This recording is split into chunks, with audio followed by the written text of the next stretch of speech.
आदरणीय प्रधानाचार्य जी, समस्त शिक्षकगण एवं प्यारे बच्चों, एक बार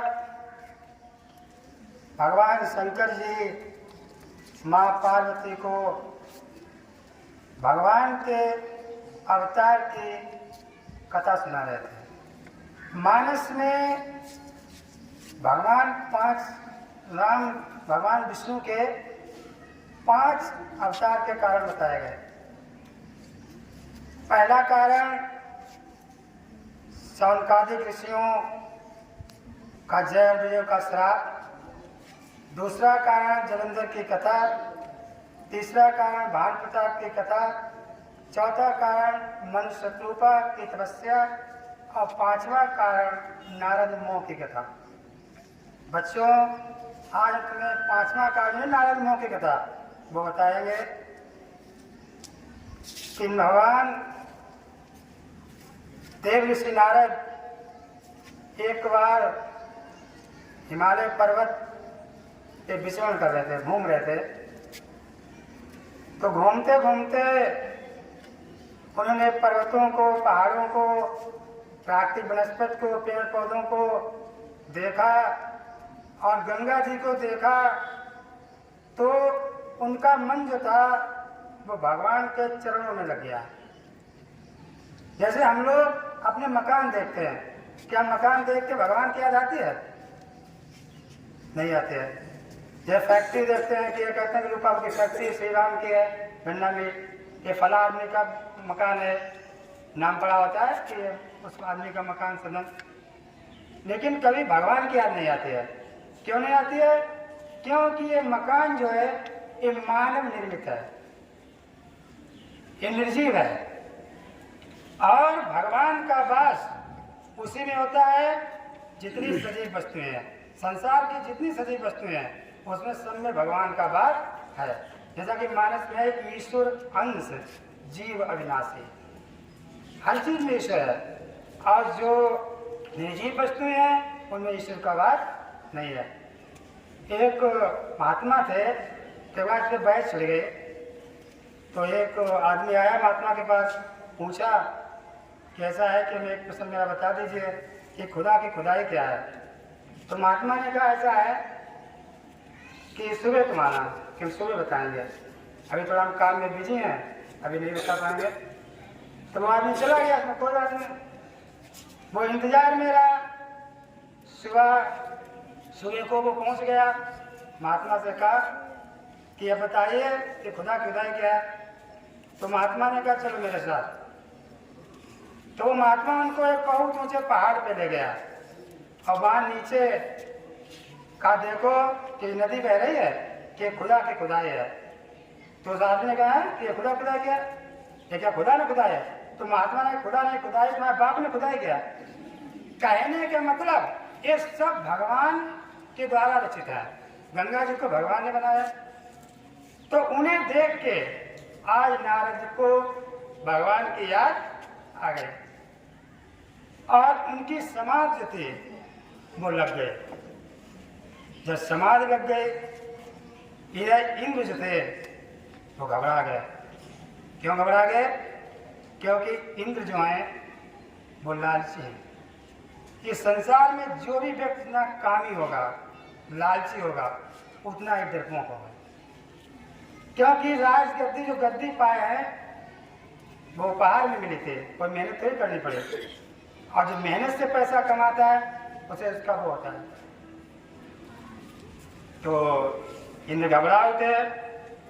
मुनि गति दी की सुरेश डराना, कामई बोली कीन सन्माना।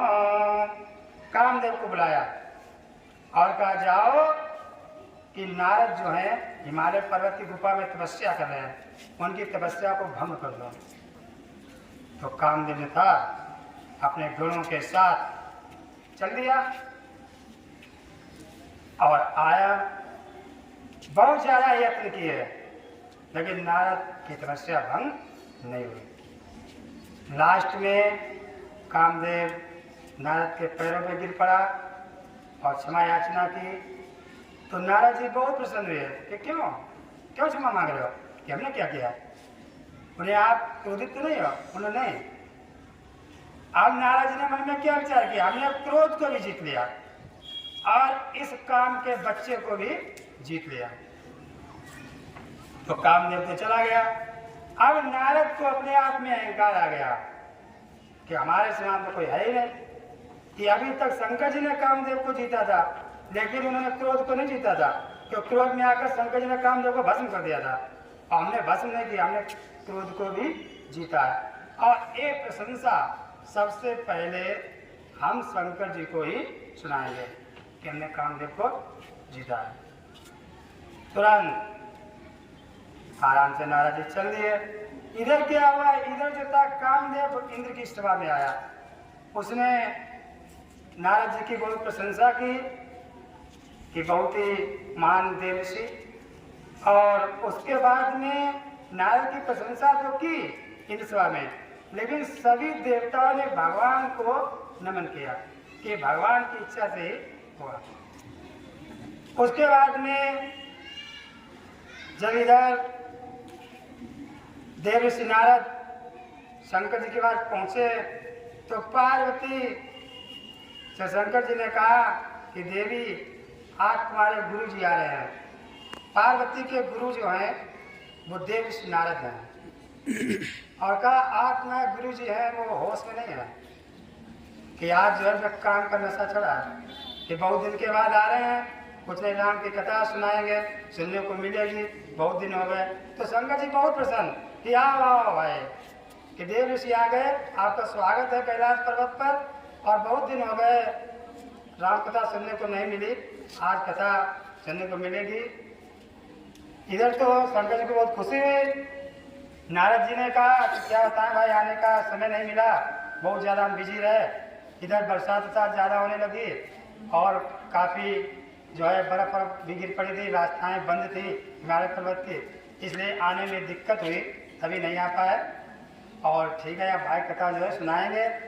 तो देव ऋषि नारद ने सबसे पहले अपना यही बखान चालू किया कि हमने उस काम के बच्चे को जीत लिया, बहुत अपने आप को बनता था। और उसके बाद में अभी तक आपने क्रोध को नहीं जीता था और हमने क्रोध को भी जीता, हम आपसे एक नंबर आगे। शंकर जी ने कहा कि ये तो बहुत मतलब जो है का ठीक है, लेकिन मैं आपको एक मूल मंत्र दे रहा हूँ। उन्हें मूल मंत्र क्या है? उन्हें मूल मंत्र ये है कि जो एक कथा तुमने मुझको सुनाई है, एक कभी भगवान विष्णु को मत सुनाना। ये हम तुम्हें एक मंत्र दे रहे हैं और इसका जो है वो ध्यान रखना। नारद जी ने मन में विचार किया, हाँ ठीक कह रहे हो, कि हम तुमसे आगे निकल गए तो अब ईर्ष्या करने लगे कि हम किसी को सुनाए ना। जब हमने अपनी उपलब्धि हासिल की तो हम तो बखान करेंगे, भगवान विष्णु को सुनाएंगे, ब्रह्मा को सुनाएंगे, और मना कर दे। मैंने विचार किया, मतलब इतना कह के अब नारद को चैन कहा, तो नारद तुरंत जो है ब्रह्मलोक को चल दिए। अब शेष समय भी हो रहा है, तो अगले टर्न पे जो है इसके आगे जो है